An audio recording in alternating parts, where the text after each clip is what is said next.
Desde la pujante, innovadora y hermosa ciudad de Medellín, en Colombia, iniciamos nuestra celebración de culto a Dios en íntima devoción.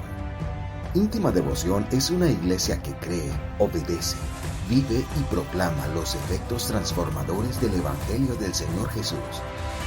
Esta es una transmisión simultánea por nuestro canal de YouTube, Facebook e Íntima Devoción Radio. Descarga gratuitamente nuestra aplicación en las tiendas iPhone y Android. Sean todos bienvenidos. Carta del apóstol Pablo a los Colosenses, capítulo 1. Y vamos a leer allí, por favor, el versículo 15 y el versículo 16. Dice la palabra del Señor: Él, o sea, Jesús, es la imagen del Dios invisible, el primogénito de toda creación, porque por medio de Él fueron creadas todas las cosas en el cielo y en la tierra, visibles e invisibles, sean tronos, poderes, principados o autoridades. Todo ha sido creado por medio de Él y para Él. Quiero compartir con ustedes, a partir de hoy y cada vez que sea la voluntad de Dios que pueda predicar con ustedes el miércoles, una serie de mensajes que han salido como resultado de la comprensión de un mensaje que hace algunos años compartí con ustedes llamado el propósito eterno. Hoy quiero compartir este sermón que he titulado Fuimos creados por Dios y para Dios.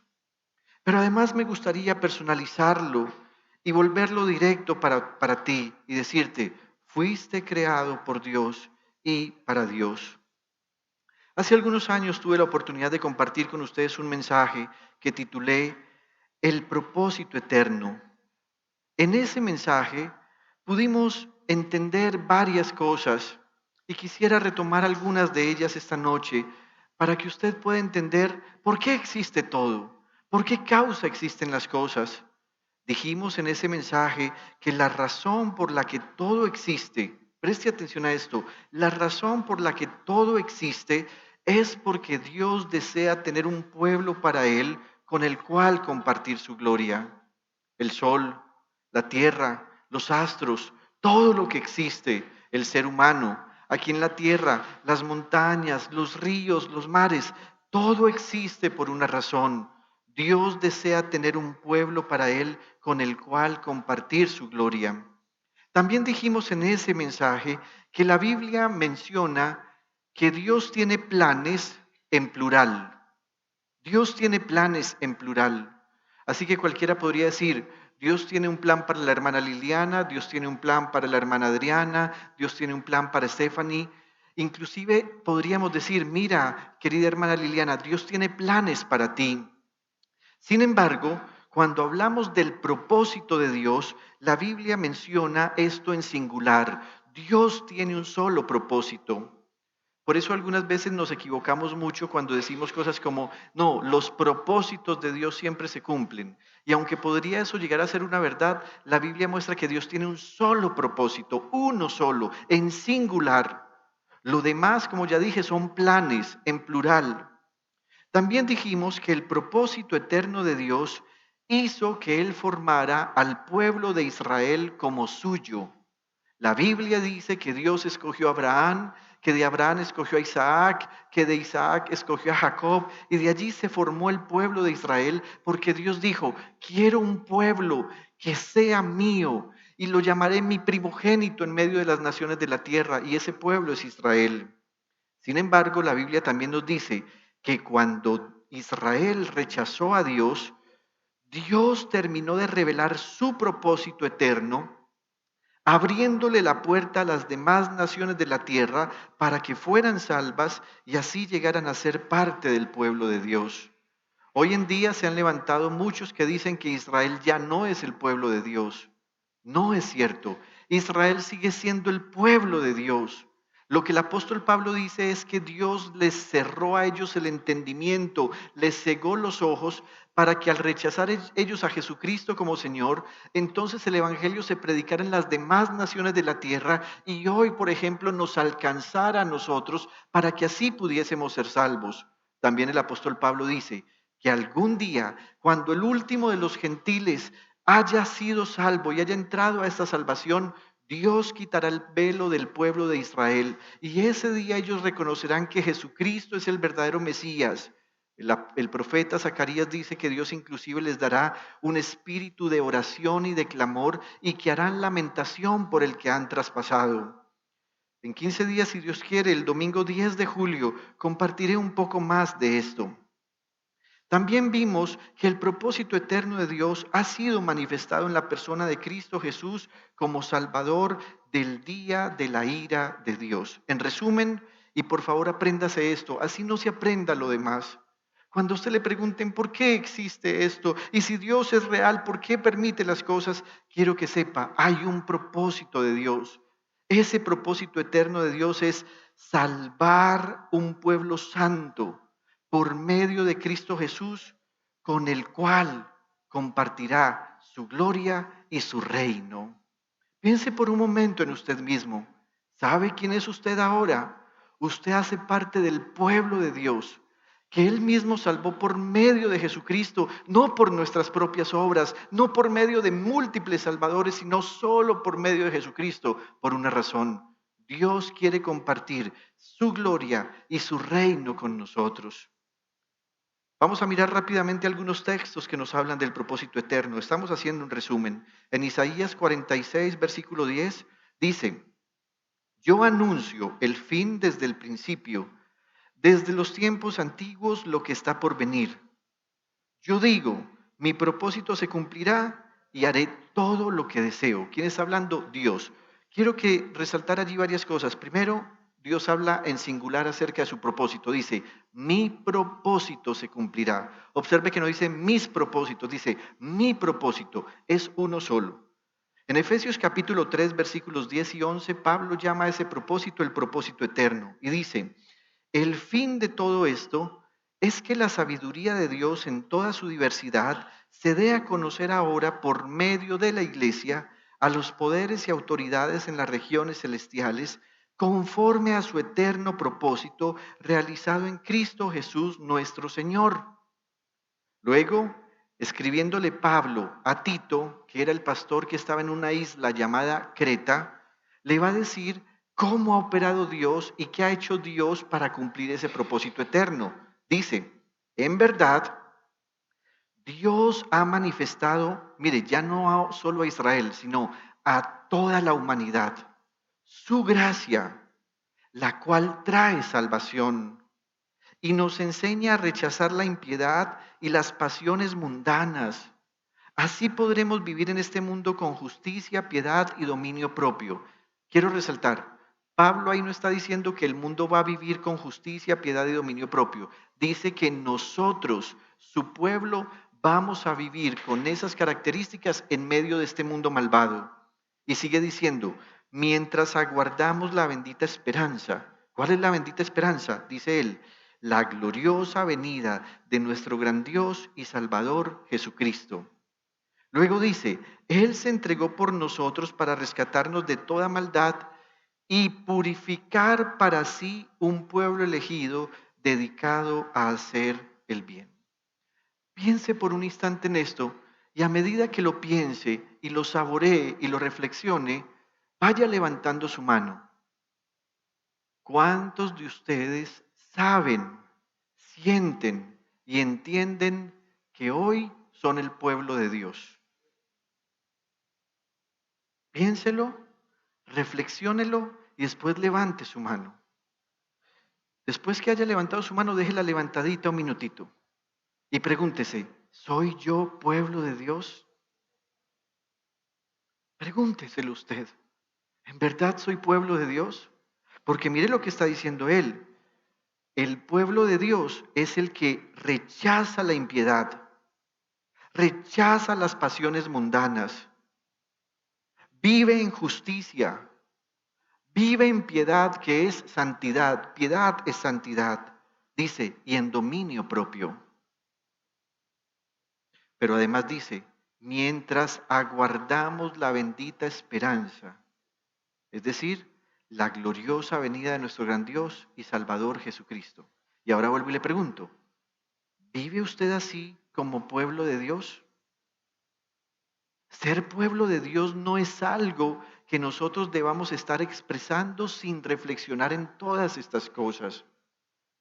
¿Por qué usted ha empezado a rechazar el pecado? ¿Por qué usted empieza a sentir obstigamiento o más bien se obstiga cuando el pecado empieza a pulular y abundar? No es porque ahora nos sintamos mejores, es porque mientras aguardamos esta bendita esperanza empezamos a tener rechazo contra todo aquello que atenta contra la verdad de Dios. Por eso es que esta pregunta es tan importante porque ¿sabe qué está pasando hoy, queridos hermanos? Hoy está pasando que, mire, por un lado, el judaísmo que sigue aferrado a la ley de Dios dice que solo ellos son el pueblo de Dios. Y Pablo dice aquí, no es verdad. Dios ha manifestado a toda la humanidad su gracia. Así que ya no es solo para un pueblo étnico, ahora es para un pueblo espiritual. Pero lo siguiente que debemos reflexionar es, hermanos, ¿cuánto estamos aceptando nosotros el pecado? Hoy se han levantado múltiples congregaciones que lo que hacen es predicar la doctrina ya no de la prosperidad. He tomado la decisión de no volver a hablar más en contra de la doctrina de la prosperidad. ¿Sabe cómo deberíamos llamarla?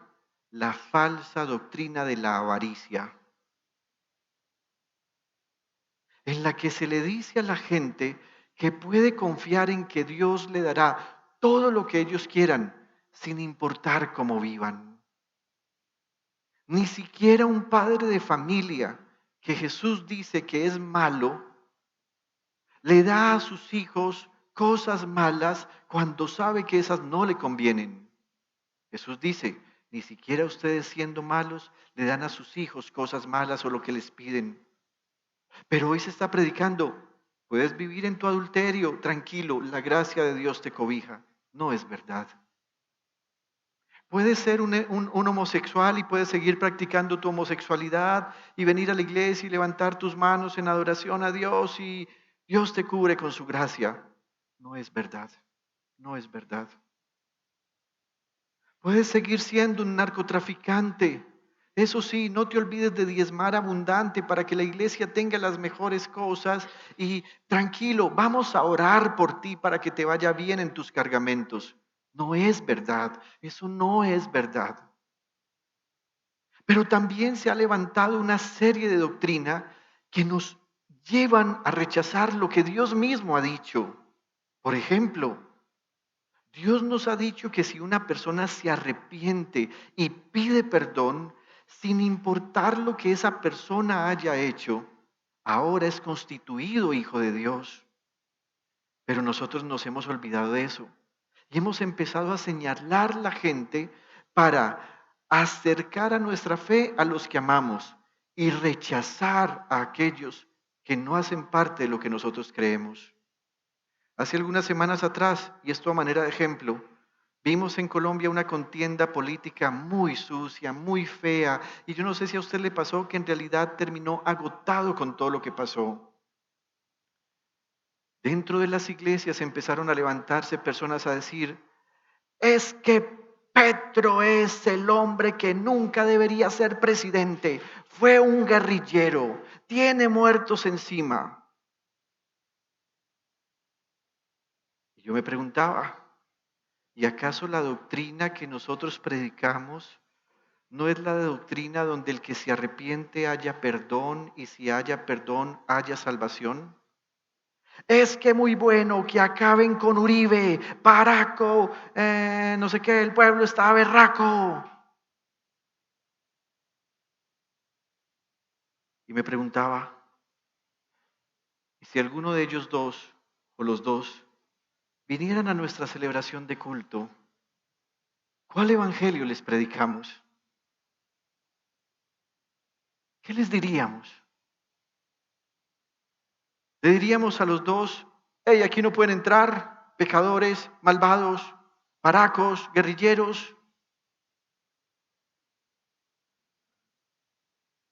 Pablo dice, Dios ha manifestado a toda la humanidad su gracia, a toda.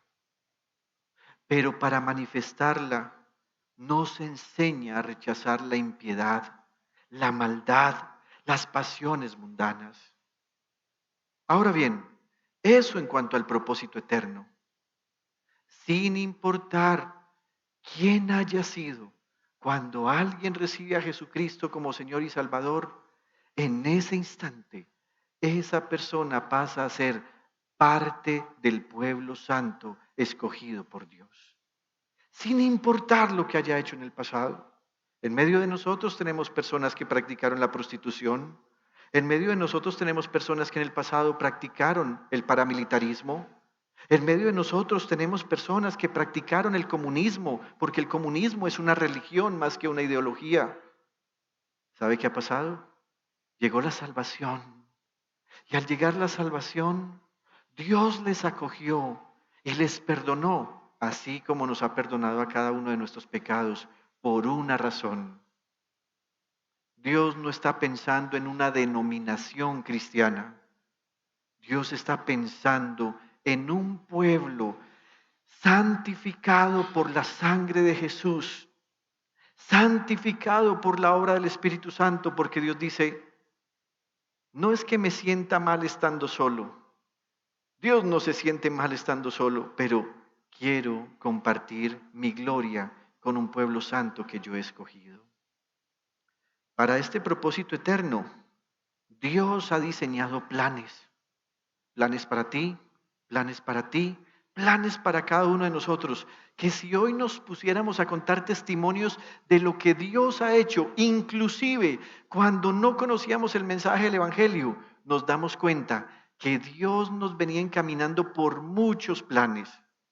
En la Biblia se demuestra que hay por lo menos cinco planes que Dios ha desarrollado a nivel global. El primero es, fuiste planeado para agradar a Dios. Cuando Dios te creó, cuando Dios te hizo, Él estaba pensando en eso. Quiero que Yosimar, Mari, Natalia, Iliana, Elmer, quiero que me agraden. El segundo plan es que fuiste creado para formar parte de la familia de Dios. Dios dice, voy a crear a Timochenko, voy a formar a Petro, a Uribe, a Santos. Cuando los formó, Dios dijo, los quiero formar para que hagan parte de la familia mía. Ya ellos verán si toman la decisión de aceptarlo o no, pero cuando Dios los formó pensando en eso. Fuiste creado para que seas como Jesús el Señor. Recuerdo que hace algunos años atrás estaba escuchando a un predicador y mi padre me dijo, mira, predica igualito a otro predicador que era más anciano. Y yo le dije, sí, sí, predica igual. Y me dijo, igualito. Y le dije, ¿y por qué pasará eso? Me dijo, tal vez es discípulo, entonces aprendió todas las manías, todos los gestos, la forma de hablar. Efectivamente vi un mensaje del otro al que mi papá estaba mencionando y el que él me había dicho predicaba igualito al otro, se parecían.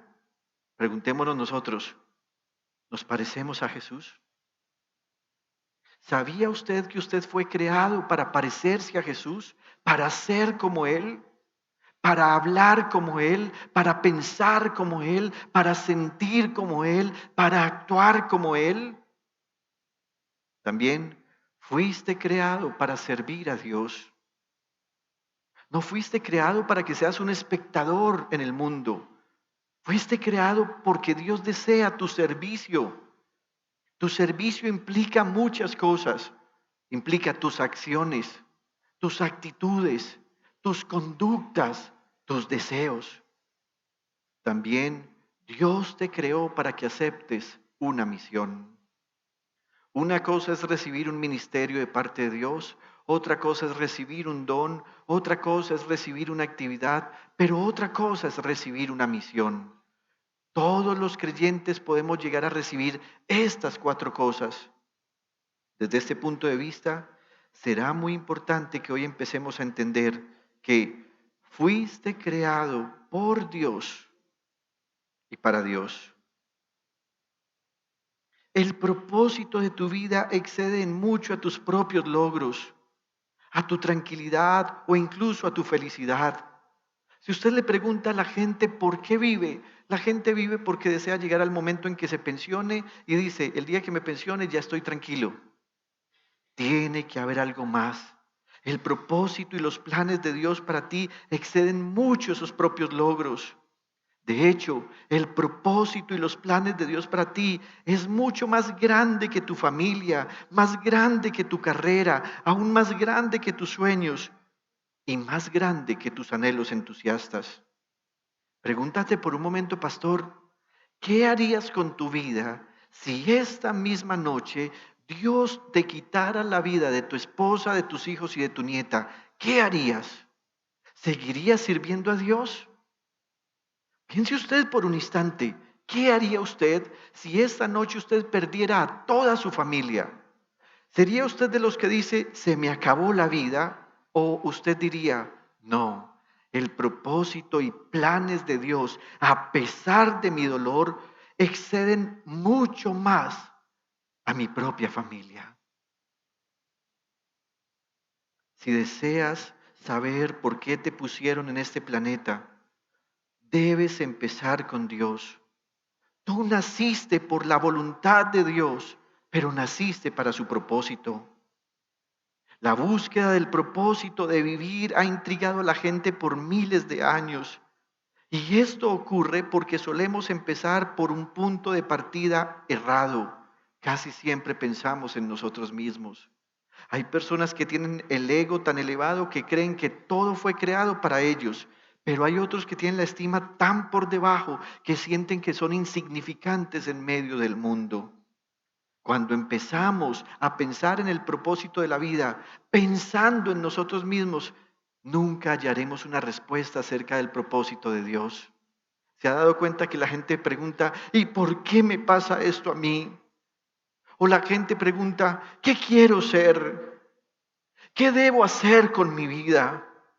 ¿Cuáles son mis metas? La gente pregunta, ¿qué quiero estudiar? ¿Cómo consigo dinero de forma rápida? Todas estas preguntas terminan siendo preguntas engañosas que manifiestan que estamos pensando la vida desde un punto errado, desde nosotros mismos. ¿Se ha preguntado usted, por ejemplo, qué quiere Dios que yo sea? Eso es contrario a la pregunta, ¿qué quiero ser? ¿Qué quiere Dios que yo haga con mi vida? Eso es contrario a la pregunta, ¿qué debo hacer con mi vida? ¿Cuáles son mis metas, mis anhelos y mis sueños en el futuro? Es muy diferente a pensar en Dios. ¿Cuáles son las metas que tú quieres para mí? Los anhelos que tú tienes para mí, los sueños tuyos para mí en el futuro. Cosas tan sencillas como, Dios, ¿qué quieres tú que yo estudie? Dios, ¿sí debo concentrarme en conseguir dinero de forma rápida? Muchas personas en la vida y lastimosamente en la carrera de la fe han llegado a recibir una información equivocada que los lleva a enfocarse en sí mismos, y esta acción nos impedirá que se revele el propósito de nuestra vida para Dios. La Biblia dice en Job capítulo 12 versículo 10, la vida de todo ser viviente está en manos de Dios. Dependen de Él a cada momento para que les dé su aliento. Lo que Job está revelando es, nadie puede hacer algo con su propia vida que sea exitoso sin que Dios lo permita. ¿Quién podría salirse de las manos de Dios? ¿Qué ser humano podría salirse de las manos de Dios? Ninguno. Contrario a lo que nos dictan muchos libros conocidos, muchas películas, muchos seminarios, queridos amigos y hermanos, no encontraremos el sentido de nuestra vida buscando en nuestro interior. ¿A cuánta gente no se le ha dicho, busca en tu interior, busca en tu yo interior qué es lo que debe ser?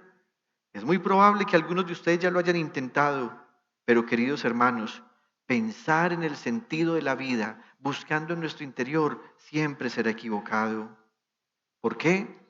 Porque no te creaste a ti mismo.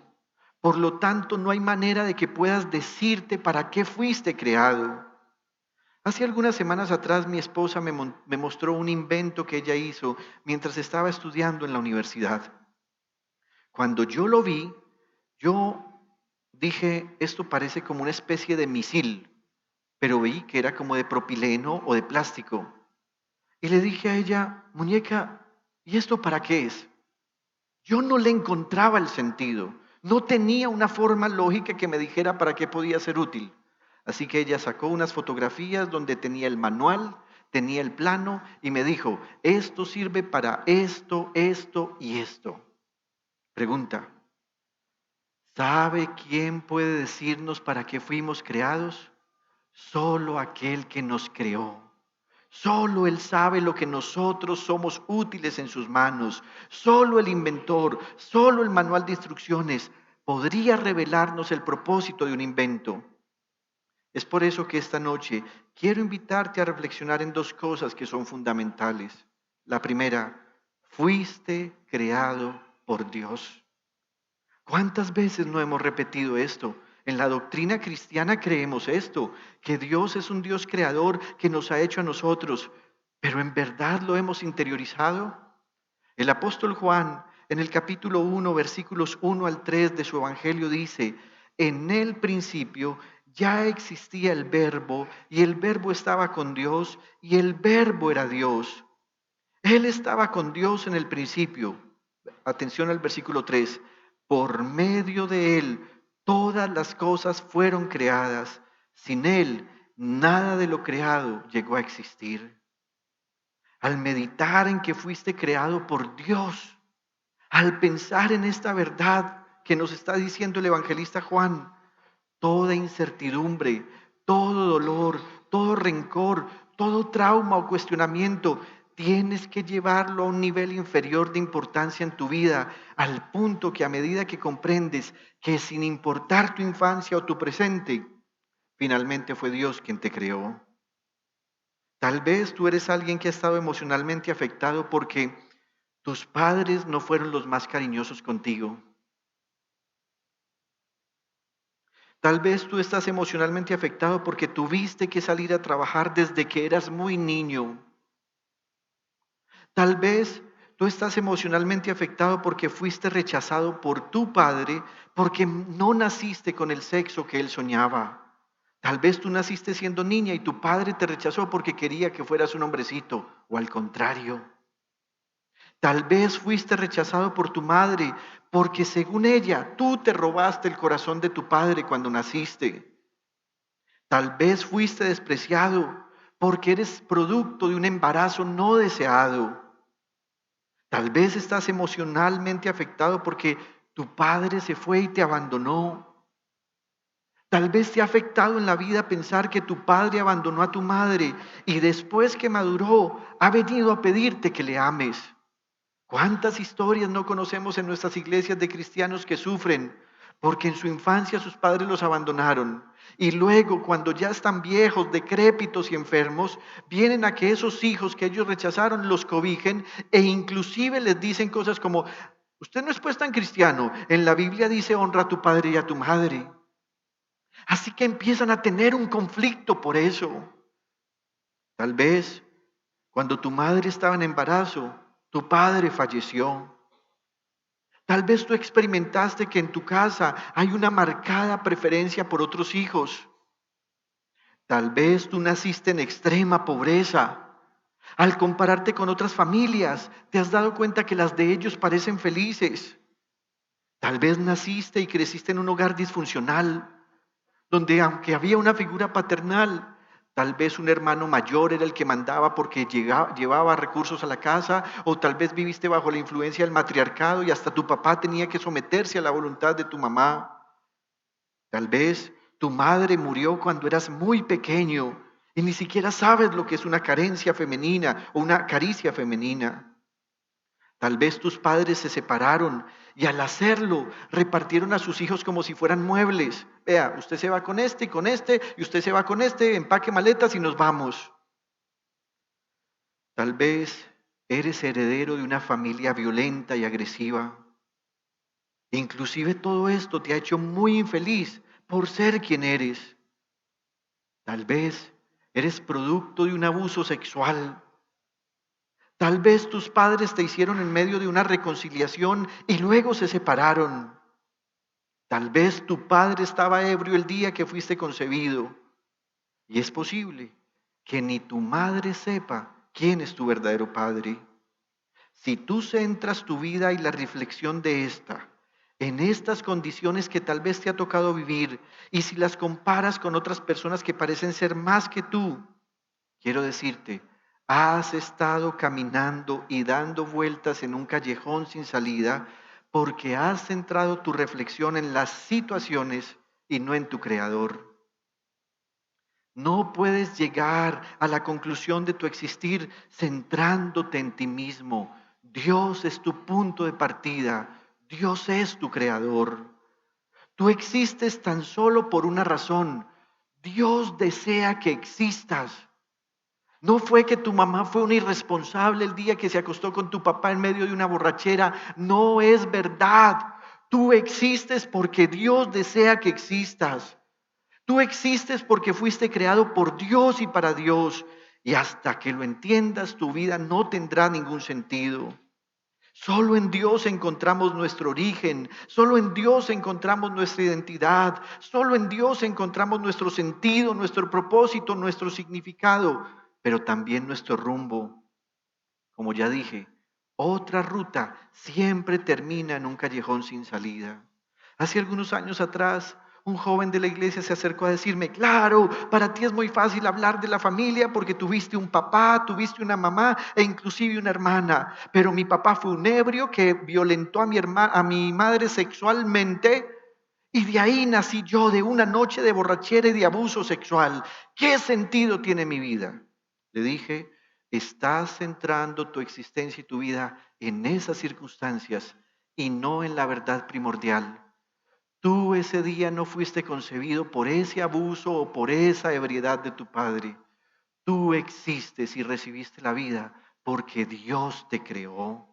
Tu familia, tu color de piel, tu estatura, tu timbre de voz, el país donde nacimos, tu papá y tu mamá, los que tienes o tuviste porque tal vez ya partieron.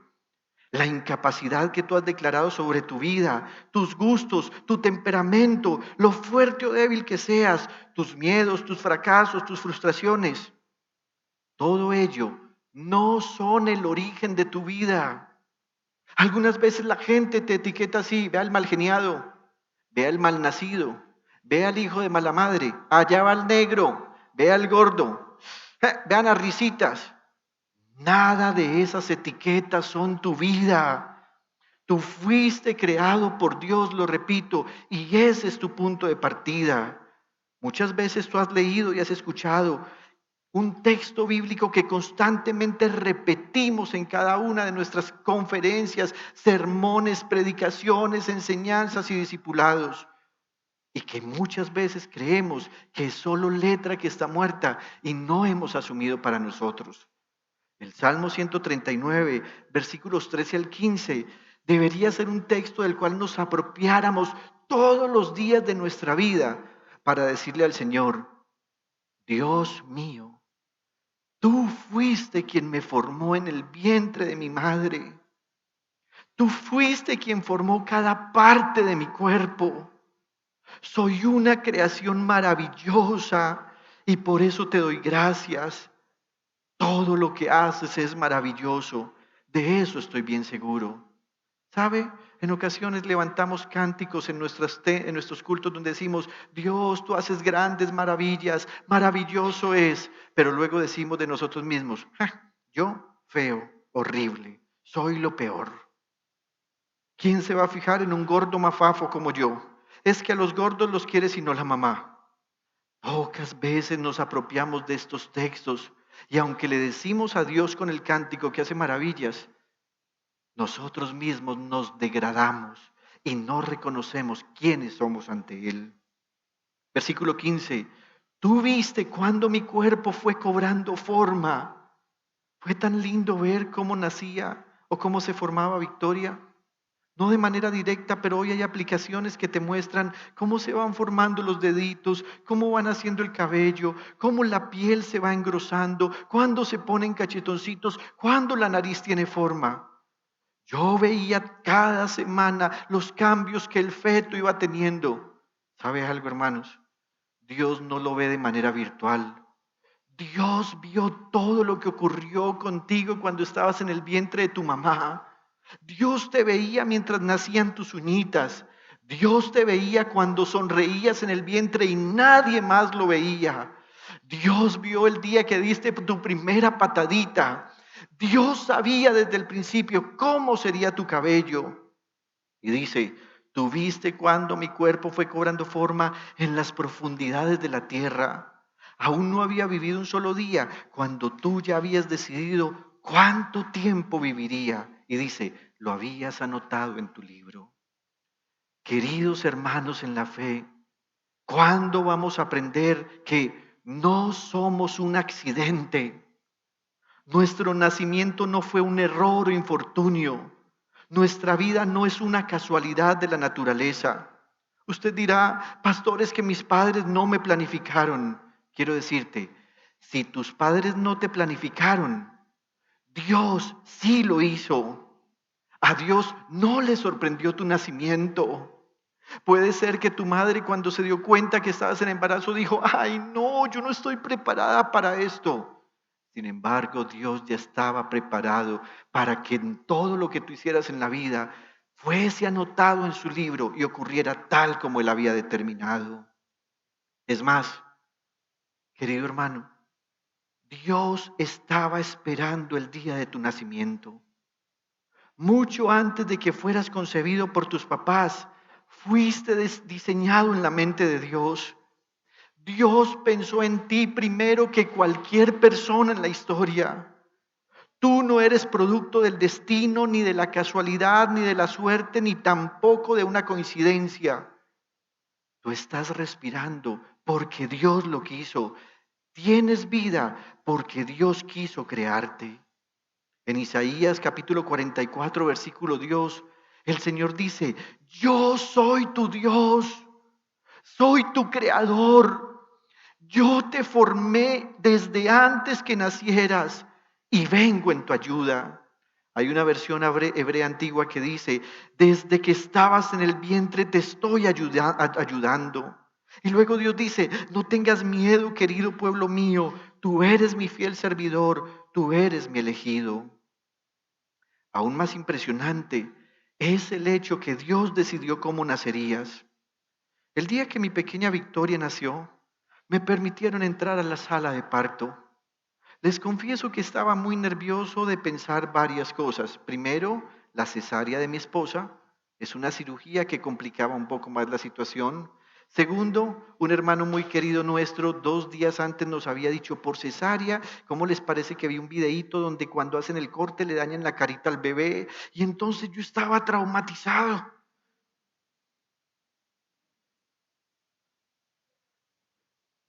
Cuando entré a la sala de cirugía, la doctora me dice, entre por aquí y no toque nada de lo que hay. No puedes tocar el instrumental, no puedes tocar la bata donde está puesto los instrumentos quirúrgicos. Te vas a sentar ahí y vas a esperar. Yo estaba muy nervioso. ¿Saben qué pasó? Hubo un momento en el que yo dije, wow, este es un momento especial porque Dios ha prometido en su palabra que cada vez que alguien nace, Él está en el momento del parto. Y yo empecé en mi corazón a honrar a Dios y se me salían las lágrimas mientras miraba a mi Marianita y mientras veía a la doctora que estaba haciendo la cesárea esperando a la bebé. Supe que Dios estaba ahí esperando a mi pequeña Victoria. Ahora bien, puede ser que tú no hayas tenido todo ese plan. Sin embargo, el día que tú naciste, nada ocurrió por casualidad. Dios estaba presente en tu parto. Tal vez tú has estado dándote muy duro porque tu papá no estuvo, porque abandonó a tu mamá mientras estaba en embarazo. Pero querido amigo, Dios sí se hizo presente y se hizo presente responsablemente. Tal vez tus padres tenían un plan de llevarte a una clínica y te tocó nacer en un medio de transporte o inclusive en tu casa. Dios estaba ahí. Dios nunca hace nada por casualidad. Dios nunca comete errores. Él tiene un plan para cada cosa que crea. Todo, animales y plantas, fue pensado por Dios. Incluso cada persona fue creada con un propósito que estaba en la mente de Dios. Además, fuiste creado por Dios por un motivo. Tú no naciste porque tus padres se amaron o por un error o por su pecado. Tú naciste por el amor del Señor sobre tu vida. En Efesios capítulo 1, versículo 4 dice, Dios nos escogió en Él antes de la creación del mundo para que seamos santos y sin mancha delante de Él. Mire lo que sigue, en amor nos predestinó para ser adoptados como hijos suyos por medio de Jesucristo, según el buen propósito de su voluntad, para alabanza de su gloriosa gracia que nos concedió en su amado. Así que si tú has estado sufriendo, es que mi mamá nunca fue amada, mi padre nunca la amó, o si tú dices, es que mi mamá no amaba a mi papá, se casó por obligación, no importa que ellos no se amaran, Dios desde siempre te ha amado. Inclusive tú dirás, mis padres se amaron mucho. Bien, muy bien por eso. Pero más importante que el amor de tus padres es el amor que Dios tuvo para crearte a ti.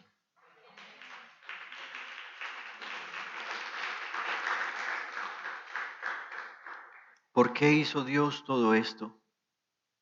¿Por qué se tomó la molestia de crearme con las características individuales que tengo? ¿Por qué Dios me hizo a mí? ¿Por qué quiere hacerme saber esta verdad? Querido hermano, porque Dios es el Dios de amor. Esta clase de amor es difícil de entender o de captar, pero quiero decirles con toda sinceridad, el amor de Dios es confiable. Tú fuiste creado como un objeto muy especial del amor de Dios. Si tú sientes que tus padres prefirieron a otros hermanos tuyos y a ti no, debes saber, tú fuiste creado como un objeto muy especial del amor de Dios. Él te hizo para poder amarte y tú deberías basar tu vida en esta verdad. Dios es amor. El amor es la esencia del carácter del Señor. Dios no necesitaba crearte. Dios no se estaba sintiendo solo y dijo, voy a crear a este. Pero Dios quiso crearte y lo hizo así como eres tú, por una razón. Él quería expresar su amor. En Isaías 43, versículo 4 dice, a cambio de ti entregaré hombres, a cambio de tu vida entregaré pueblos. Y mire, porque te amo y eres ante mis ojos precioso y digno de honra. Desde la pujante, innovadora y hermosa ciudad de Medellín, en Colombia, hemos transmitido la celebración de culto a Dios en íntima devoción. Íntima Devoción es una iglesia que cree, obedece, vive y proclama los efectos transformadores del Evangelio del Señor Jesús. Descarga gratuitamente nuestra aplicación en las tiendas de iPhone y Android y síguenos en Facebook, YouTube, Instagram y Twitter como Íntima Devoción. Hasta pronto.